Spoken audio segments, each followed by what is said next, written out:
সমাজ কেমনে চলবে ইসলামে আছে না নাই? আমার বিচার কেমন হবে ইসলামে আছে না নাই? আমার রাষ্ট্র কেমনে চলবে ইসলামে আছে না নাই? এখন কোন নাস্তিক মুরতাদ অথবা কোন সেকুলার অথবা রাজনীতির নামে কেউ যদি বলে ইসলামে শুধু ব্যক্তি জীবন আছে, ইসলামে শুধু পারিবারিক জীবন আছে, রাষ্ট্র কেমনে চলবে ইসলামে নাই, সমাজ কেমনে চলবে ইসলামে নাই, বিচার কেমনে চলবে ইসলামে নাই, স্পষ্ট করে বলে যারা বলবে রাষ্ট্র কেমনে চলবে ইসলামে নাই, তাদের ঈমান থাকতে পারে না, বেঈমান নাস্তিক ছাড়া কিছু না। এই শতাব্দীতে আমাদেরকে এই ভূতে তারা ধরাই দিয়েছে। দেখেন, আমি আপনাদেরকে কয়েকটা উদাহরণ দেই। আমাদের দেশের নাম কি? সন্দেহ আছে মনে হয় নাকি? তাহলে একটু জোরে বলেন, আমাদের দেশের নাম কি? এই জমিনের মালিক কারা? হিন্দুরা না মুসলমানরা?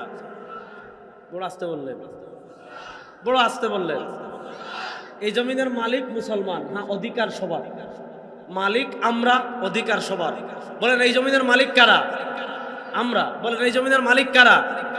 বুকে হাত দিয়ে বলেন আমার মতো, এই জমিনের মালিক কারা? বলেন এই জমিনের মালিক কারা? অধিকার সবার। শুনেন, হিন্দুরা তাদের আমাদের দেশে আছে, তারা তাদের অধিকার ভোগ করবে। ইহুদিরা আছে, তারা তাদের অধিকার পাবে।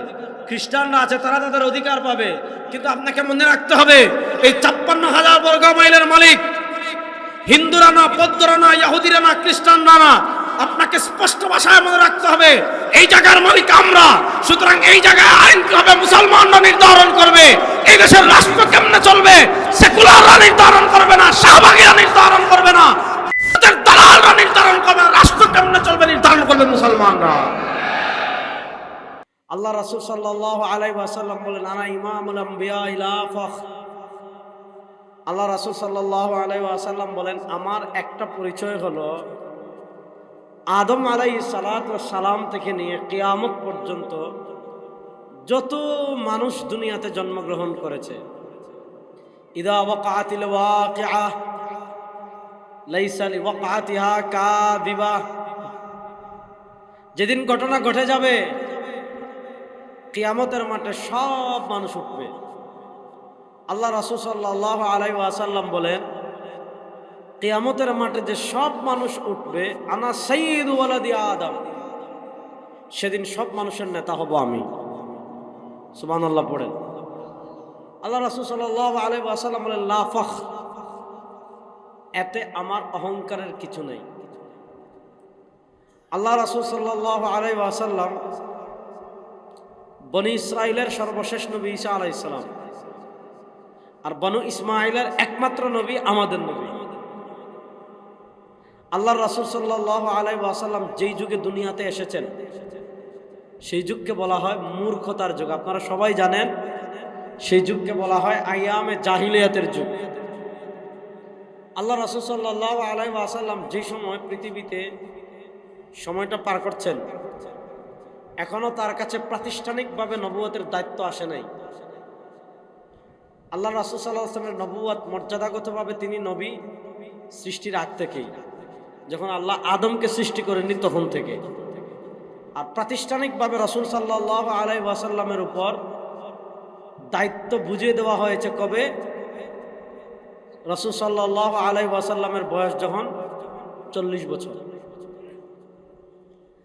আল্লাহ রাসূল সাল্লাল্লাহু আলাইহি ওয়াসাল্লাম প্রাতিষ্ঠানিক নবুয়ত প্রাপ্তির আগের যে ৪০ বছর, এই ৪০ বছরে মক্কায় তার থেকে বিশ্বস্ত কেউ নাই। এই ৪০ বছরে মক্কায় তার থেকে আমানতদার কেউ নাই।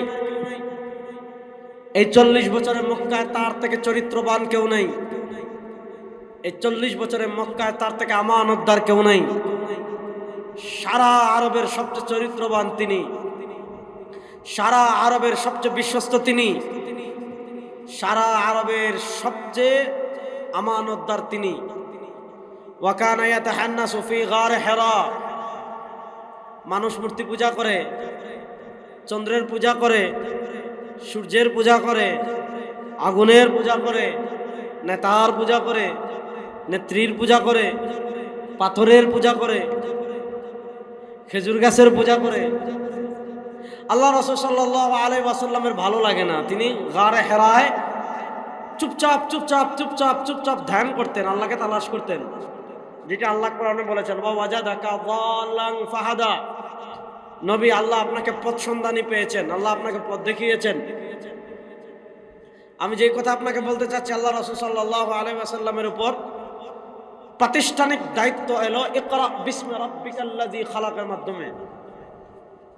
প্রাতিষ্ঠানিক দায়িত্ব পাওয়ার পর আল্লাহ রাসূল সাল্লাল্লাহু আলাইহি ওয়াসাল্লামের জীবনকে আমরা দুই ভাগে ভাগ করি, ক্বাবলাল হিজরা, বা'দাল হিজরা। হিজরতের আগের জীবন, হিজরতের পরের জীবন। আরো সহজ করে যদি বলি, মাক্কি জীবন, মাদানী জীবন। মাক্কি জীবনে রাসূল সাল্লাল্লাহু আলাইহি ওয়াসাল্লাম মাজলুম ছিলেন। মাক্কি জীবনে সাহাবায়ে কেরাম মাজলুম ছিলেন। মাক্কি জীবনে ইসলাম মাজলুম ছিল। মাক্কি জীবনে আল্লাহ রাসূল সাল্লাল্লাহু আলাইহি ওয়াসাল্লাম ইসলামের সব ফরজ বিধানাবলী প্রতিষ্ঠা করতে পারেন নাই। মাক্কি জীবনে আল্লাহ রাসূল সাল্লাল্লাহু আলাইহি ওয়াসাল্লাম পূর্ণাঙ্গ দিন প্রতিষ্ঠা করতে পারেন নাই। মাক্কি জীবনে আল্লাহ রাসূল সাল্লাল্লাহু আলাইহি ওয়াসাল্লাম ইসলামী দণ্ডবিধি প্রতিষ্ঠা করতে পারেন নাই।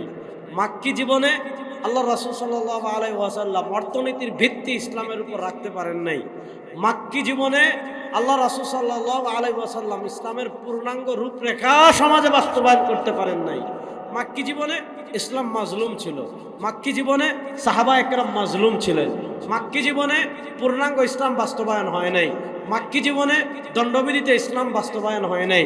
মাক্কি জীবনে পূর্ণাঙ্গ শরিয়া প্রতিষ্ঠা হয় নাই। তাহলে প্রশ্ন হলো, মক্কার 13 বছরে পূর্ণাঙ্গ ইসলাম কেন প্রতিষ্ঠা হলো না? মক্কার 13 বছরে আল্লাহ রাসূল সাল্লাল্লাহু আলাইহি ওয়াসাল্লাম ইসলামের সব ফরজ বিধানাবলী কেন বাস্তবায়ন করতে পারেন নাই? মক্কার 13 বছরে আল্লাহ রাসূল সাল্লাল্লাহু আলাইহি ওয়াসাল্লাম কেন ইসলামের দণ্ডবিধি প্রতিষ্ঠা করতে পারেন নাই? কারণ একটা, মক্কার শাসন ক্ষমতা রাসূল সাল্লাল্লাহু আলাইহি ওয়াসাল্লামের হাতে ছিল না। মক্কার শাসন ক্ষমতা ছিল কার কাছে? আবু জাহেলের কাছে। মক্কার শাসন ক্ষমতা কার ছিল? উতবার কাছে। মক্কার শাসন ক্ষমতা কার ছিল? মুগীরা। মক্কার শাসন ক্ষমতা কার ছিল? উমাইয়া। আপনি যদি ইসলামী দণ্ডবিধি প্রতিষ্ঠা করতে চান, আপনি যদি ইসলামী সমাজ প্রতিষ্ঠা করতে চান, আপনি যদি ইসলামী আইন প্রতিষ্ঠা করতে চান, আপনি যদি ইসলামী শরিয়ার সকল বিধান বাস্তবায়ন করতে চান, আপনি যদি ইসলামী শরিয়ার সকল ফরজ বিধানাবলী বাস্তবায়ন করতে চান, আল্লাহ তাআলা আপনাকে যে দ্বীন ইসলাম দিয়েছেন, আল্লাহ তাআলা আপনাকে যে কোরআন দিয়েছেন, সেই কোরআনের প্রত্যেকটা বিধান যদি আপনি জমিনে বাস্তবায়ন করতে চান, আল্লাহ তাআলা কোরআনে যত আদেশ বলে দিয়েছেন সব আদেশ যদি আপনি জমিনে বাস্তবায়ন করতে চান, আল্লাহ তাআলা কোরআনের যত জিনিস দুনিয়াতে নিষেধ করতে বলেছেন, না করতে বলেছেন, নিষেধ করেছেন, সব নিষেধের জিনিস যদি আপনি দুনিয়া থেকে তুলে দিতে চান, জমিন থেকে তুলে দিতে চান, তাহলে আপনি শুধু জিকির করলে হবে না, শুধু মিলাদ করলে হবে না, শুধু কিয়াম করলে হবে না, শুধু তুবারুক করলে হবে না, শুধু উরুস করলে হবে না, শুধু পীরের দরবারে গেলে হবে না। আপনি যদি পূর্ণাঙ্গ দিন বাস্তবায়ন করতে চান, আপনি যদি পূর্ণাঙ্গ শরিয়া বাস্তবায়ন করতে চান, আপনি যদি আল্লাহর কোরআন পরিপূর্ণভাবে জমিনে বাস্তবায়ন করতে চান, রাষ্ট্র ক্ষমতায় আপনাকে যেতে হবে। রাষ্ট্র ক্ষমতায় যাওয়া যারা পারবেন না, এই জন্য দেখেন একটা রাষ্ট্র, একটা ভূখণ্ড ইসলামের হবে কখন? 1 নম্বর তাইফা মুমিনা,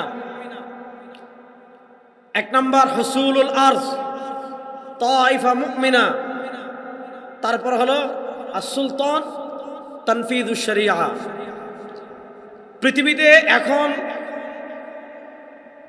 ইসলামের কনসেপ্ট আর বর্তমান গণতন্ত্রের কনসেপ্টের পার্থক্য বুঝবেন। ফরাসি বিপ্লবের পর পৃথিবীতে আধুনিক রাষ্ট্রচিন্তা এসেছে। আধুনিক চিন্তা মানে ভূখণ্ড কেন্দ্রিক, জাতি কেন্দ্রিক, ভাষা কেন্দ্রিক এক একটা রাষ্ট্র। আর ইসলামের কনসেপ্ট হলো খিলাফা। ভালো করে বুঝবেন, ইসলামের কনসেপ্ট হলো বেগুন কন্যা, ইসলামের কনসেপ্ট হলো, আপনার কি ক্লান্ত হয়ে গেছেন? একদিন তো এখনো শেষ হইল না, আগামীকালও তো ওয়াজ আছে।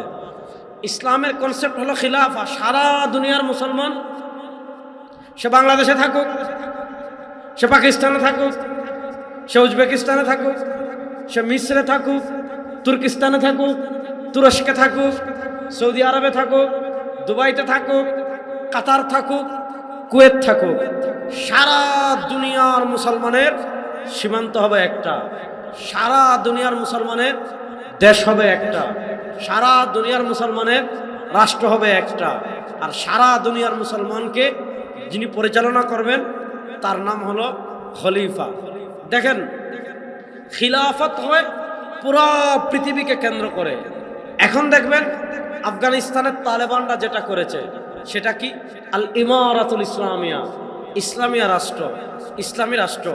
বর্তমান পৃথিবীর যে বাস্তবতা, সেই বাস্তবতা অনুযায়ী আপনি চাইলেই এখন সবগুলা মুসলিম যে রাষ্ট্রগুলো আছে, মুসলমানদের যে 57টা রাষ্ট্র আছে, আপনি চাইলেই 57টা মুসলিম রাষ্ট্রের কাঁটাতার তুলে 57 রাষ্ট্রকে এক করতে পারবেন না।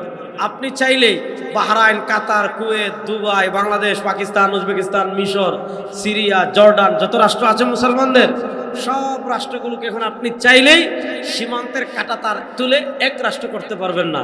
এজন্য আমরা এখন কিসের কথা বলি?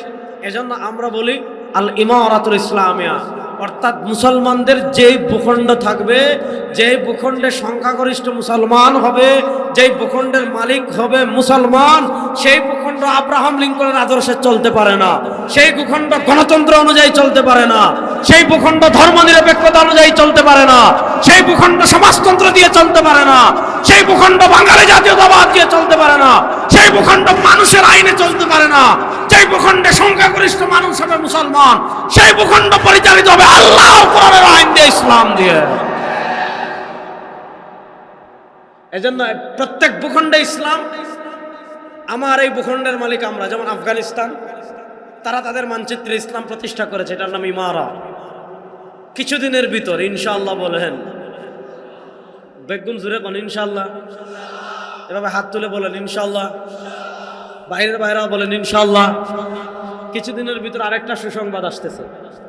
কিছুদিনের ভিতর আফ্রিকায় মালে একটা অঞ্চল আছে, সেই অঞ্চলও মুজাহিদরা বিজয় করতেছে ইনশাআল্লাহ। এজন্য আমরা বলি ভূখণ্ড কেন্দ্রিক। শুনেন, যেমন আমাদের ভূখণ্ডে, এই ভূখণ্ড ইসলামী রাষ্ট্র আপনি বলবেন কখন? যখন হুসুলুল আরজ, একটা মানচিত্র থাকবে, একটা ভূখণ্ড থাকবে। 2 নম্বর তাইফা মুমিনা, একটা ঐক্যবদ্ধ মুসলিম সমাজ থাকবে। 3 নম্বর সুলতান, মুসলমানদের একজন শাসক থাকবে। 4 নম্বর ইনফাজুশ শরিয়া, এই মুসলমান শাসক শরিয়া বাস্তবায়ন করবে। একটা হলো ভূখণ্ড, 2 নম্বর হলো ঐক্যবদ্ধ মুসলিম, 3 নম্বর হলো মুসলমানদের শাসক, 4 নম্বর হলো শরিয়া বাস্তবায়ন। যেই ভূখণ্ডে মুসলমান থাকবে, যেই ভূখণ্ডে মুসলমানদের শাসক থাকবে, যেই ভূখণ্ডে মুসলমানদের শরিয়া অনুযায়ী রাষ্ট্র চলবে, সেই রাষ্ট্র হবে ইসলামী রাষ্ট্র, সেই রাষ্ট্র হবে আল ইমারাতুল ইসলামিয়া। দেখেন, আল্লাহ রাসূল সাল্লাল্লাহু আলাইহি ওয়াসাল্লাম মক্কা থেকে মদিনায় গিয়েছেন। যুবকরা এই পয়েন্টটা ভালো করে বুঝবেন।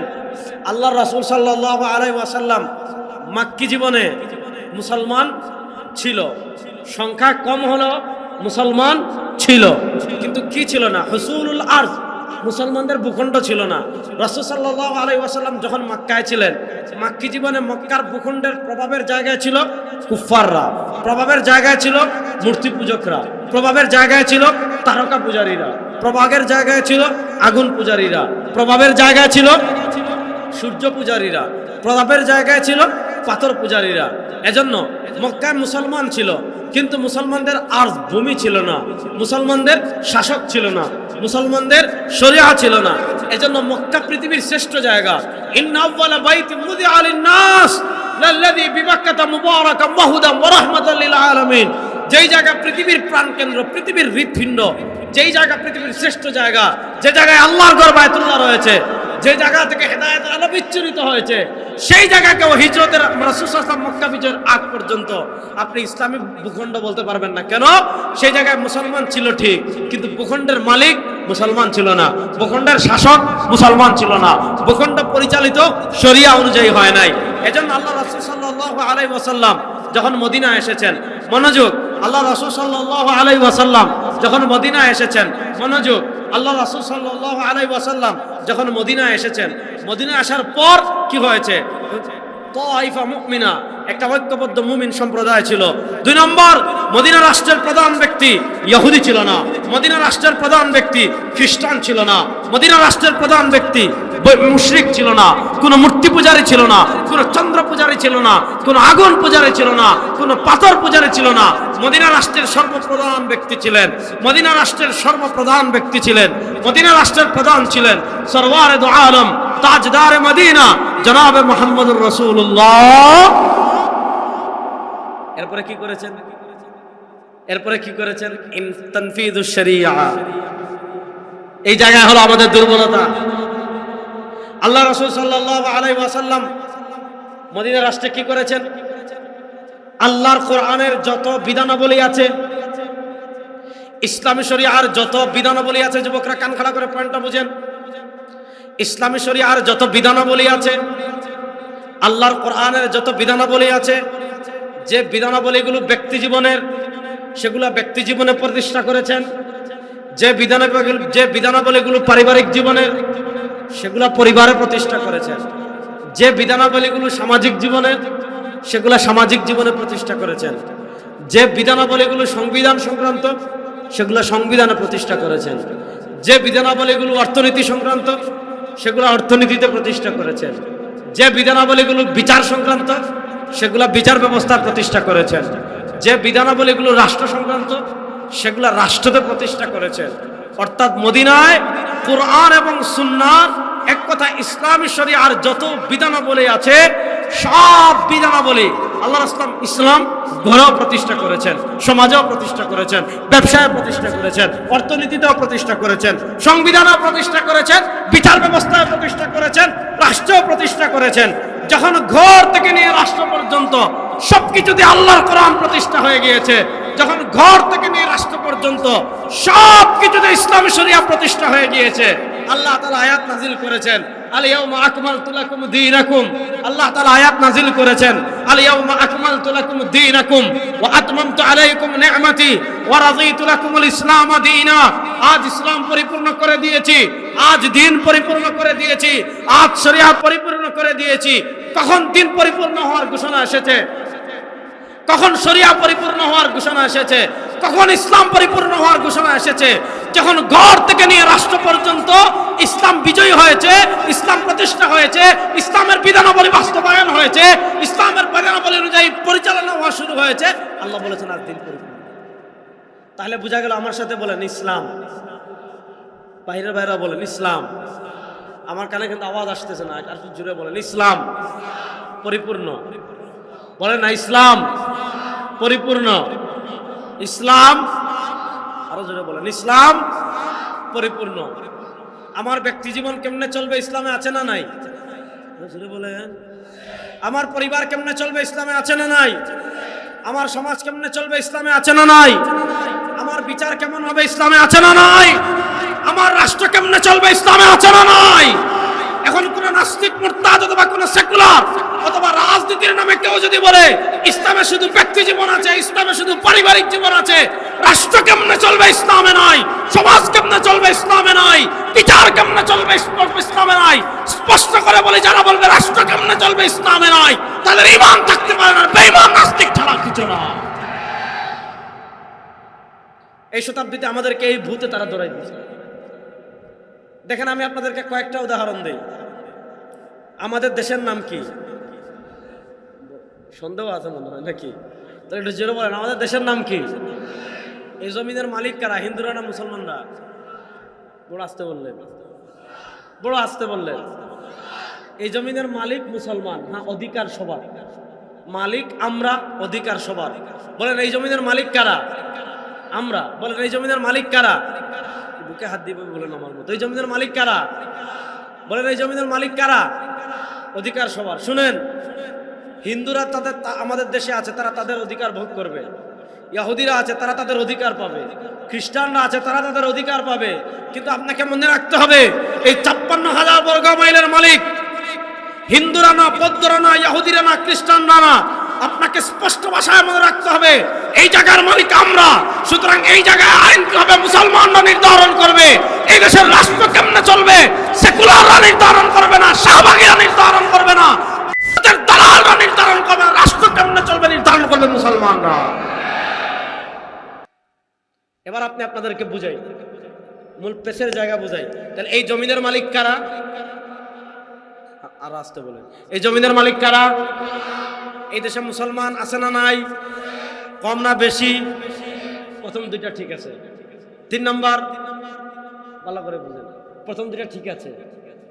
ভূখণ্ড আছে ৫৬,০০০ বর্গ মাইল, সংখ্যায় ৯২% মুসলিম।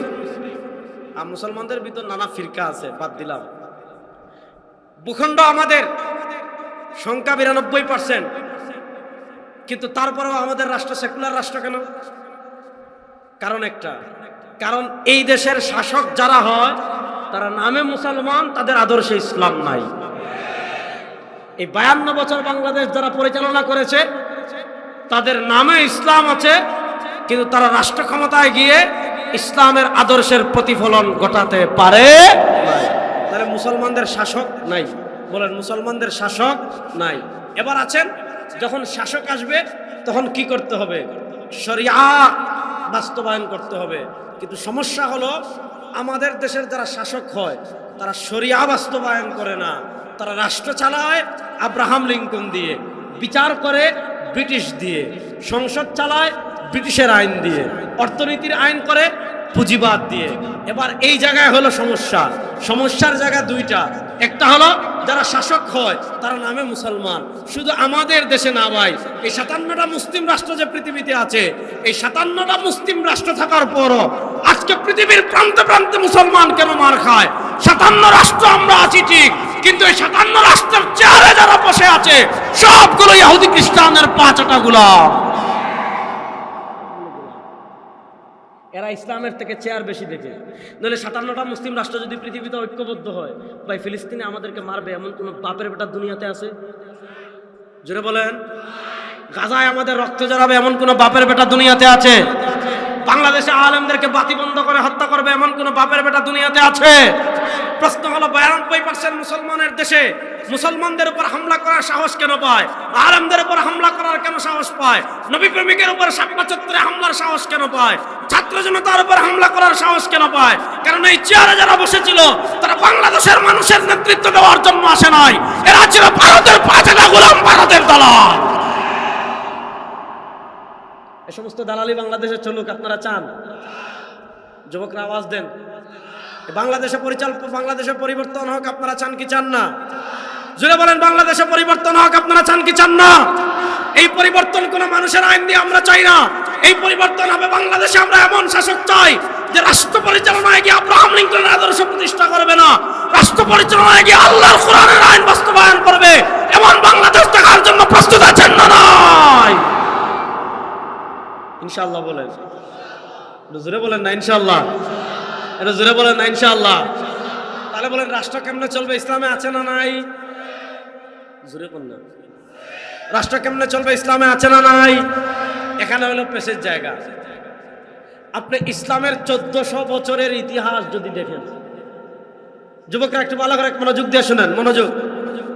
আপনি যদি ইসলামের 1400 বছরের ইতিহাস দেখেন, তাহলে আপনি দেখবেন ইসলাম আর রাষ্ট্র একটা আরেকটার সাথে অঙ্গাঙ্গিভাবে জড়িত।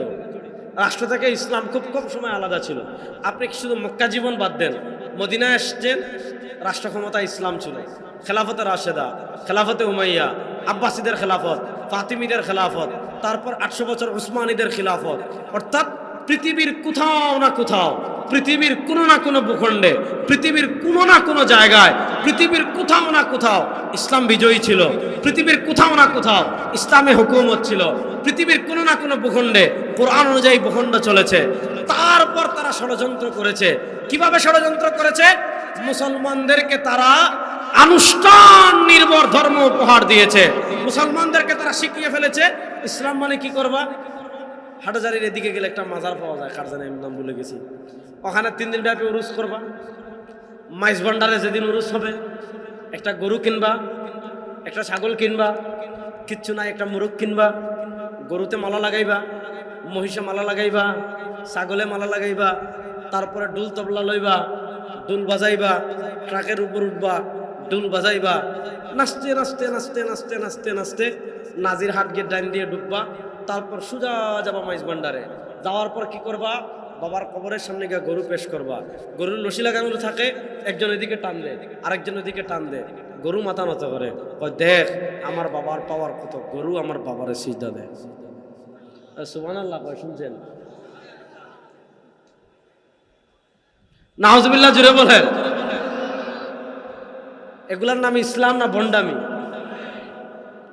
আর আসতে বলেন, এগুলার নাম ইসলাম না ভণ্ডামি? বলেন, কবরে সিজদা দেওয়া হারাম। বলেন, কবরে সিজদা দেওয়া বেগুন জোরে কোন কবরে সিজদা দেওয়া, জোরে বলেন কবরে মান্নত করা, কবরে চাওয়া, বলেন কবরে সিজদা দেওয়া, কবরের নামে মান্নত করা, কবরে মনের আশা পূরণের জন্য পীর সাহেবের কাছে কোনো কিছু চাওয়া। এখন কেউ যদি কবরে সিজদা দেওয়া হালাল মনে করে, আপনাদের চট্টগ্রামের কত পীর আছে ইমান নাই বেঈমান, বিশ্বাস করে। আপনাদের চট্টগ্রামের কত পীর আছে মানুষদেরকে মুরিদ করে, আসলে ইমান নাই। কেন নাই শোনেন, ইসলামী শরীআর অকাট্য কোনো হারামকে, আপনি এটা ফতোয়া শামিতে যে কোনো কিতাবে পাবেন, ইসলামী শরীআর অকাট্য কোনো হারামকে কেউ যদি হালাল মনে করে সে কাফের। আবার বলি, ইসলামী শরীআর অকাট্য কোনো হারামকে কেউ যদি হালাল মনে করে সে মুসলমান না কাফের? বেগুন জোরে কর না, মুসলমান না কাফের? আচ্ছা আপনারা বলেন তো, মদ খাওয়া হালাল না হারাম? জোরে বলেন। সুদ খাওয়া হালাল না হারাম? বেবিচার করা হালাল না হারাম? স্পষ্ট হারাম। মদ খাওয়া যেমন হারাম, সুদ খাওয়া যেমন হারাম, বেবিচার করা যেমন হারাম, আল্লাহ ছাড়া কাউকে সিজদা দেওয়া তার চেয়ে বড় হারাম। এখন একজনে মদ খাচ্ছে মনে করেন ফতেহাবাদে, রাত্রে এইদিকে সামনে গেলেই তো আপনার কি জানি এটা রুট, বাটিয়ারির পাহাড়ের রুট, ওই পাহাড়ের উপর রাত্রে গিয়ে মদ খেয়ে ফেলেছে গোপনে। সে জানে মদ খাওয়া হারাম। মদ খাওয়া হারাম জানার পরও কুপবৃত্তির অনুসরণ করে, নফসের পূজা করে সে মদ খেয়ে ফেলেছে। মদ খাওয়ার পর যদি তওবা না করে, আল্লাহ চাইলে মাফ করে দিতে পারেন, অথবা চাইলে আল্লাহ তাআলা আযাব দিয়ে মাফ করবেন, কিন্তু তার ঈমান যাবে না, মারাত্মক কবিরা গুনাহ হবে। কেউ জানে সুদ খাওয়া হারাম, ওভাবে পড়ে, অথবা আপনার মনে করে লোভের কারণে সুদ খেয়ে ফেলেছে, ভিতরের হাত দিয়ে খেয়ে ফেলেছে, টেবিলের নিচে খেয়ে ফেলেছে, তার মারাত্মক কবিরা গুনাহ হবে। কেউ জানে বেবিচার করা হারাম, জানার পর কুপবৃত্তির অনুসরণে, শয়তানের অনুসরণ করে সে বেবিচার করে ফেলেছে।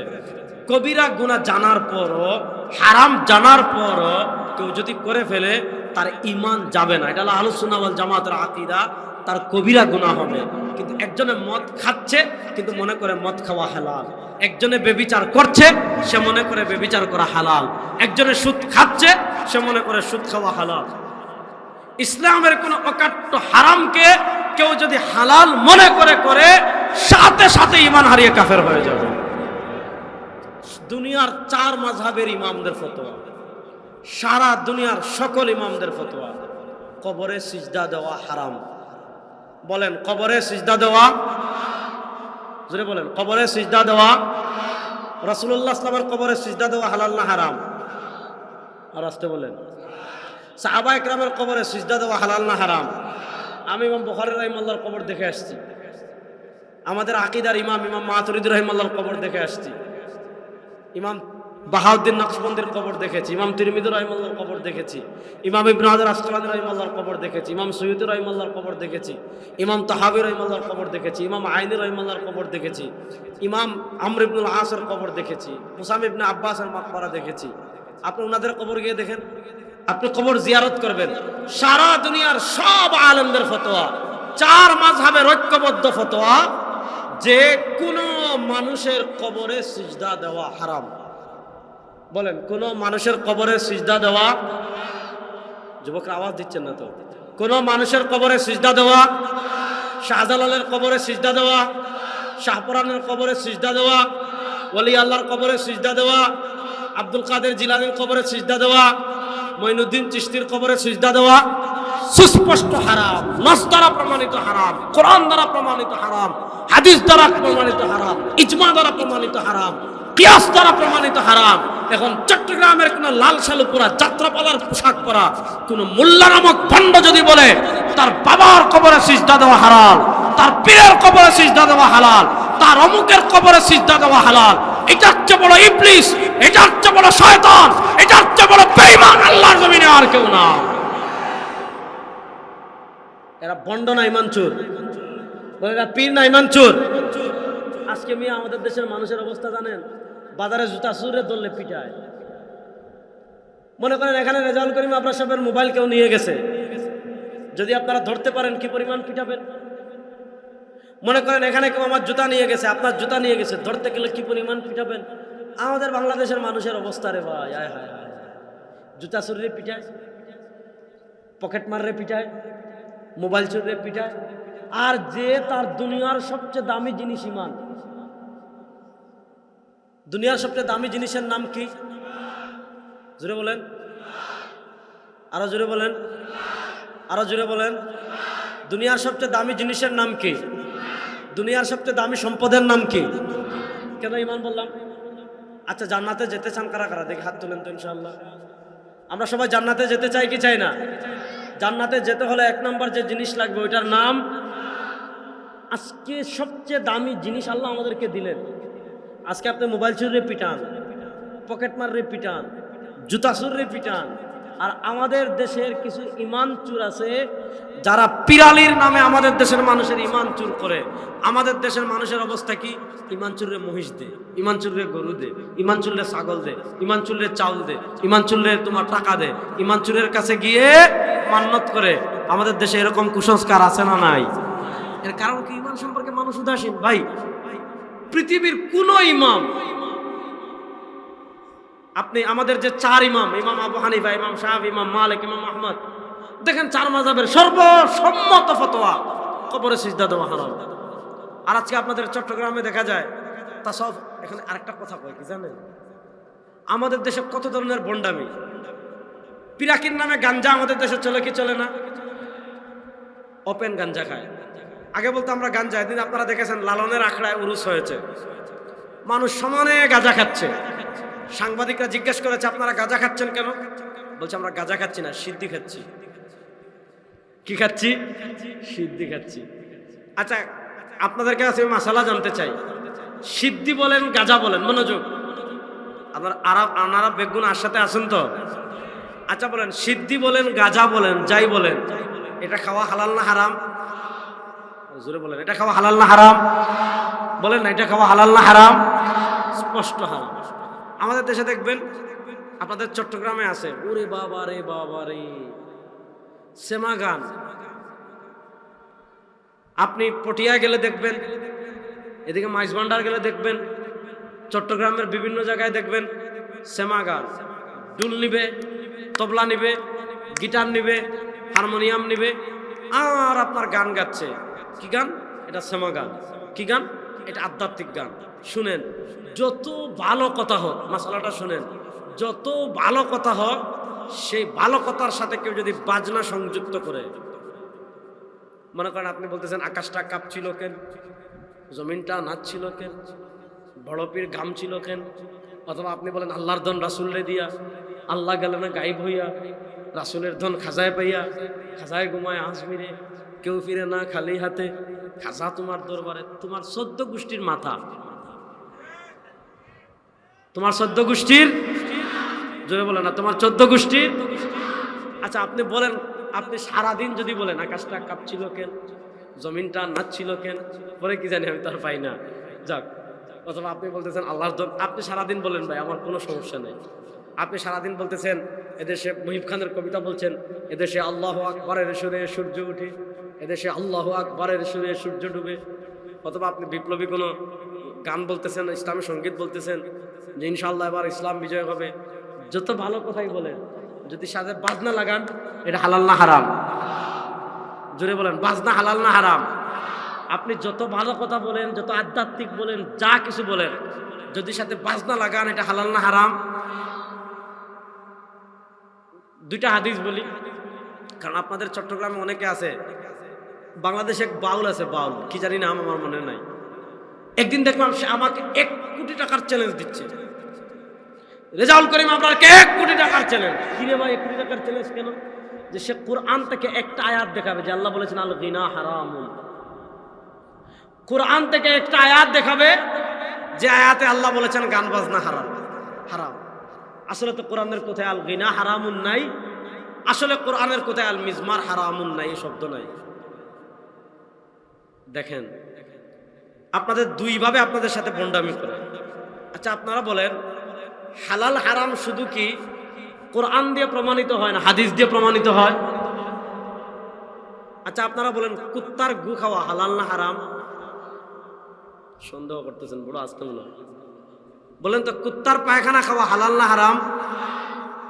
পিছনের বাইরে, বাইরের বাইরে আপনারা বলেন, ফতোয়া দেন তো। কুত্তার পায়খানা খাওয়া হালাল না হারাম? আচ্ছা, বান্দরের গোশত খাওয়া হালাল না হারাম? সাপের বিষ খাওয়া হালাল না? জুড়ে বলেন, সাপের বিষ খাওয়া হালাল না হারাম?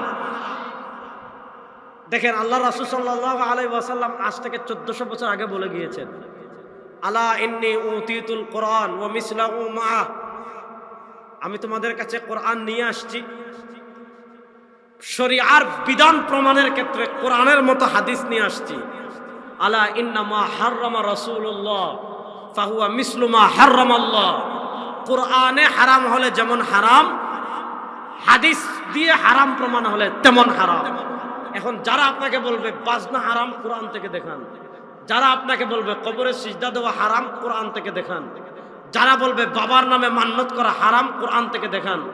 যারা বলবে পীরের দরবারে সিদ্ধি খাওয়া হারাম, কোরআন থেকে দেখান।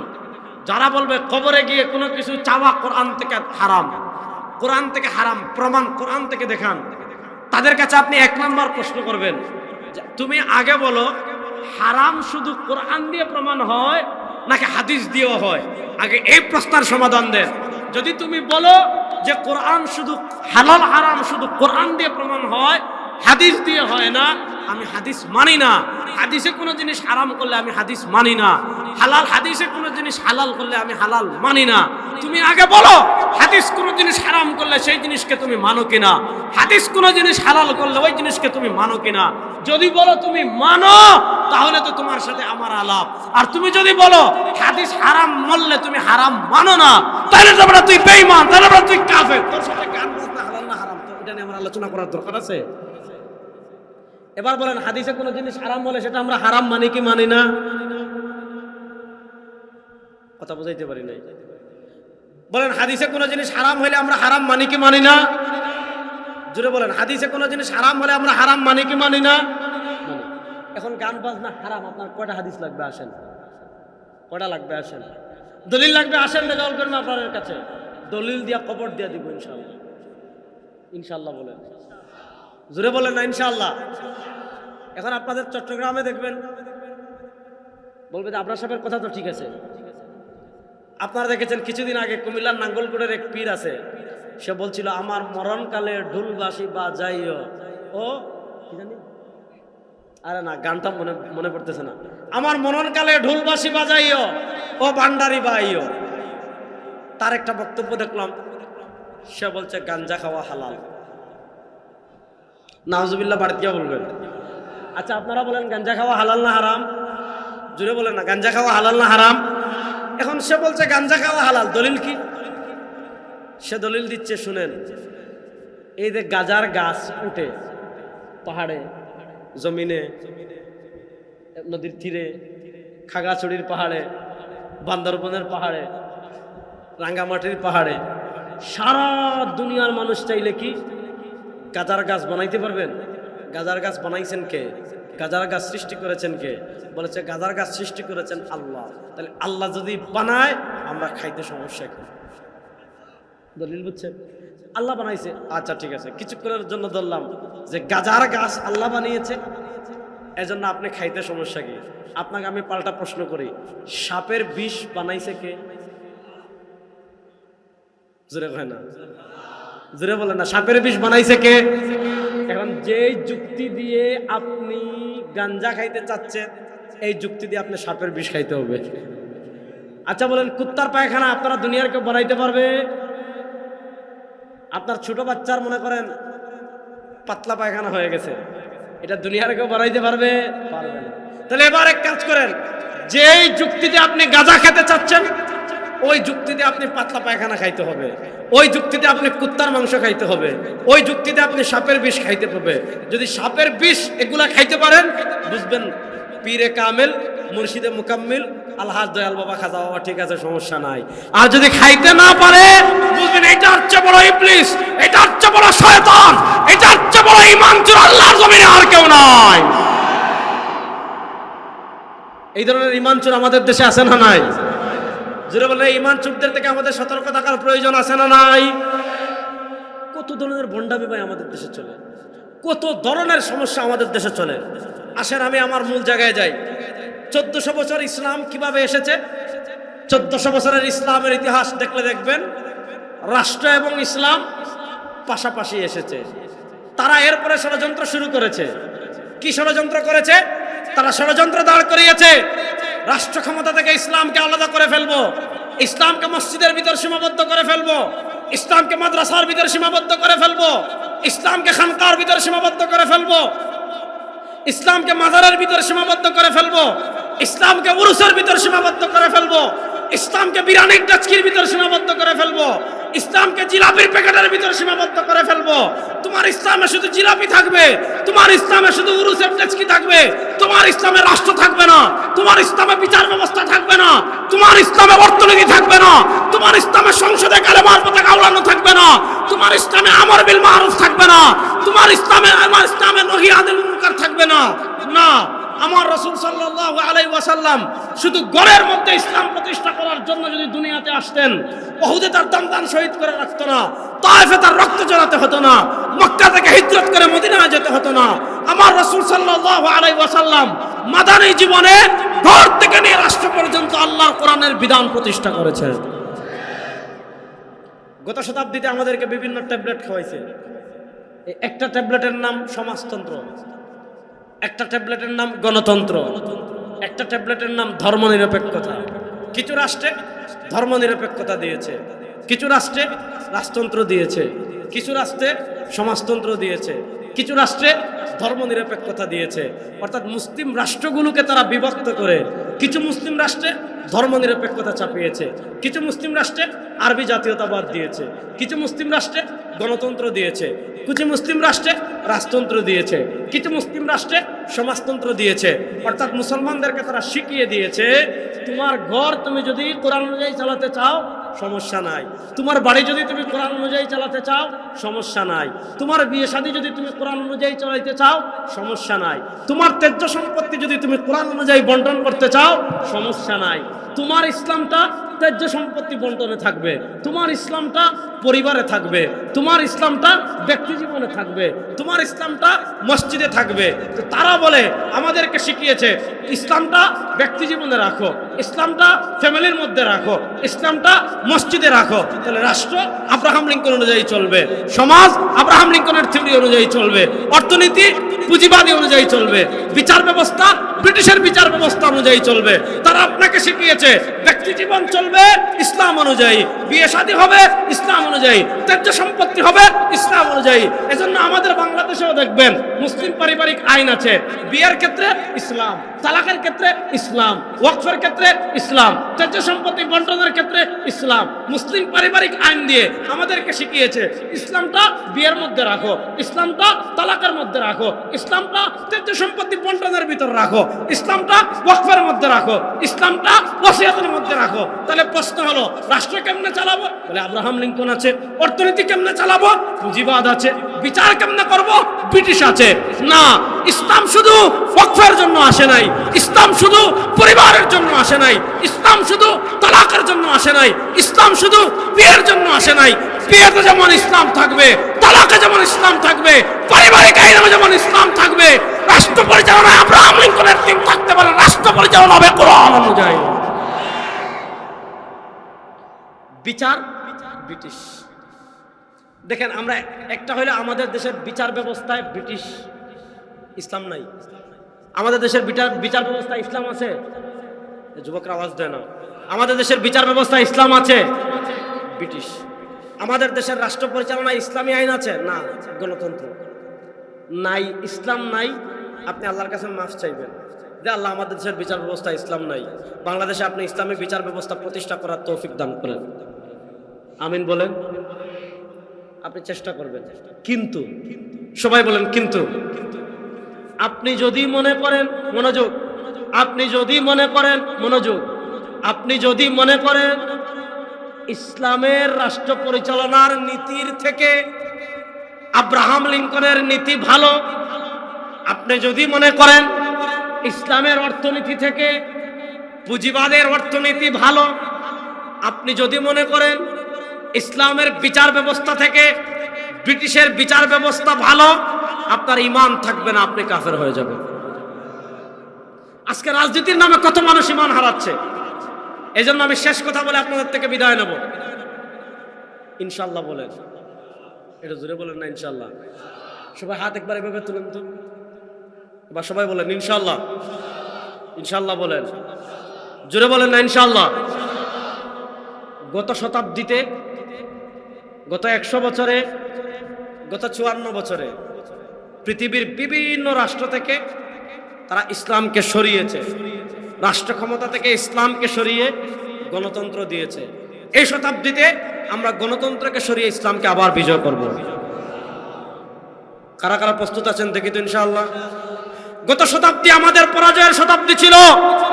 গত শতাব্দীতে কোথাও আরবি জাতীয়তাবাদ দিয়েছে, কোথাও রাজতন্ত্র দিয়েছে, কোথাও ধর্মনিরপেক্ষতা দিয়েছে, কোথাও গণতন্ত্র দিয়েছে, কোথাও সমাজতন্ত্র দিয়েছে। গত শতাব্দীতে তারা আমাদের উপর যে তন্ত্রমন্ত্র চাপিয়ে দিয়েছিল, এই শতাব্দীতে সব তন্ত্রমন্ত্রকে পায়ের তলায় পিষ্ট করে আল্লাহ কোরআনকে, ইসলামকে রাষ্ট্র ক্ষমতায় নেওয়ার জন্য আমার ফতেহাবাদের মুসলমান প্রস্তুত আছেন না নাই? সবাই ইনশাআল্লাহ বলেন, সবাই বাইরের বাইরে বলেন ইনশাআল্লাহ। দেখেন আপনারা হলেন চট্টগ্রামের মানুষ। সমুদ্রে যখন জলোচ্ছ্বাস আসে, সমুদ্রে যখন ঘূর্ণিঝড় আসে, সরকার সমুদ্রে সতর্কতা সংকেত জারি করে 1 নম্বর, 2 নম্বর, 3 নম্বরের উপরে উঠলে আস্তে আস্তে বাসাবাড়ি ছেড়ে আপনি আশ্রয় কেন্দ্রে যেতে হবে। কারণ সমুদ্রে যখন ঘূর্ণিঝড় হয়, এই ঘূর্ণিঝড়ের যে বিশাল বিশাল ঢেউ তৈরি হয়, সমুদ্রের ঘূর্ণিঝড়ের ঢেউ কেউ আটকাই রাখতে পারে না। এটা উপকূল উপচে পড়ে, উপকূলে আঘাত করে, উপকূলকে লন্ডভন্ড করে দেয়। সমুদ্রের ঘূর্ণিঝড়ের ঢেউ যেমন কেউ আটকাতে পারে না। ইনশাআল্লাহ এই যে পৃথিবীর প্রান্তে প্রান্তে ইসলামের বিজয়ের ঘূর্ণিঝড়ের ঢেউ উঠেছে, এই ঢেউ আমেরিকাও আটকাতে পারবে না, ভারতও আটকাতে পারবে না, রাশিয়াও আটকাতে পারবে না, ইসরায়েলও আটকাতে পারবে না। এই ঢেউয়ে যত মুসলিম ভূখণ্ড আছে, সব মুসলিম ভূখণ্ডে আবার কালেমার পতাকা উড্ডীন হবে ইনশাআল্লাহ। আমরা প্রস্তুতি নিচ্ছি। এই বাংলাদেশের বয়স 54 বছর হয়েছে। তারা আমাদের রাষ্ট্র পরিচালনায় আব্রাহাম লিঙ্কনকে দিয়েছে, অর্থনীতিতে পুঁজিবাদকে দিয়েছে, বিচার ব্যবস্থায় ব্রিটিশকে দিয়েছে। গত শতাব্দীতে আমাদের উপর যা চাপিয়ে দিয়েছে, এই শতাব্দীতে এমন জোয়ার উঠেছে বাংলাদেশে, সব লন্ডভন্ড হয়ে বিচার ব্যবস্থায় ইসলাম আসবে, অর্থনীতিতে ইসলাম আসবে, রাষ্ট্র পরিচালনায় ইসলাম আসবে ইনশাআল্লাহ। ইনশাআল্লাহ বলেন। যুবকরা রেডি আছে তো ইনশাআল্লাহ? তরুণরা প্রস্তুত আছেন তো ইনশাআল্লাহ? বাংলাদেশের সব শাসন আপনারা দেখেছেন, বাংলাদেশের সব লোকের শাসন আপনারা দেখেছেন, বাংলাদেশে মানুষের তৈরি ব্রিটিশের আইন দেখেছেন, পুঁজিবাদ দেখেছেন, আব্রাহাম লিঙ্কনের আদর্শ দেখেছেন। এবার আব্রাহাম লিঙ্কনকে বাদ দিয়ে, পুঁজিবাদকে বাদ দিয়ে, ব্রিটিশের আইন বাদ দিয়ে আল্লাহর কোরআনের আলোকে বাংলাদেশ গড়ার জন্য, আল্লাহর কোরআনের আলোকে 56,000 বর্গ মাইলকে গঠন করার জন্য প্রস্তুত আছেন না নাই? আল্লাহ সবাইকে কবুল করুক, সবাই বলেন আমিন। আল্লাহ তাআলা ইসলামের যে মহান দায়িত্বগুলো আমাদেরকে দিয়েছেন, আল্লাহ তাআলা মৃত্যু ইসলামের সকল দায়িত্ব পালনের তৌফিক আমাদের সবাইকে দান করেন। আগামীর বাংলাদেশে ইসলামকে বিজয় করতে আল্লাহ তাআলা আমাদেরকে কাঁধে কাঁধ মিলিয়ে একসাথে সবাইকে কাজ করার তৌফিক দান করেন, আমিন। ইন আসাবতু ফামিনাল্লাহ ওয়া ইন আখতাতু ফামিন্নি ওয়া মিনাশ শাইতান। দোয়া হুজুর করবেন ইনশাআল্লাহ। আগামীকাল কখন থেকে শুরু? সকাল 10টা থেকে শুরু। আজকে তো মনে করেন আমরা ছোট ছোট বক্তা যারা আমার মতো, ওনারা বয়ান করছি। আমার গলা ভাঙ্গা 3-4 দিন থেকে অনেক কষ্ট হয়েছে, তারপরে বয়ান করেছি। আগামীকাল ইনশাআল্লাহ পাকিস্তান সিপাহে সাহাবা আল্লামা আওরঙ্গজেব ফারুকি তিনি তাশরীফ আনবেন। আরো বড় বড় বক্তা আছে, আপনারা আগামীকাল সবাই তাশরীফ আনবেন তো ইনশাআল্লাহ। আলহামদুলিল্লাহ রাব্বিল আলামিন ওয়াল আকিবাতু লিল মুত্তাকিন ওয়াস সালাতু ওয়াস সালামু আলা আশরাফিল আমবিয়া ওয়াল মুরসালিন ওয়া আলা আলিহি ওয়া আসহাবিহি আজমাইন। রব্বানা আতিনা ফিদ দুনিয়া হাসানাতাও ওয়া ফিল আখিরাতি হাসানাহ ওয়া কিনা আযাবান নার। রব্বানা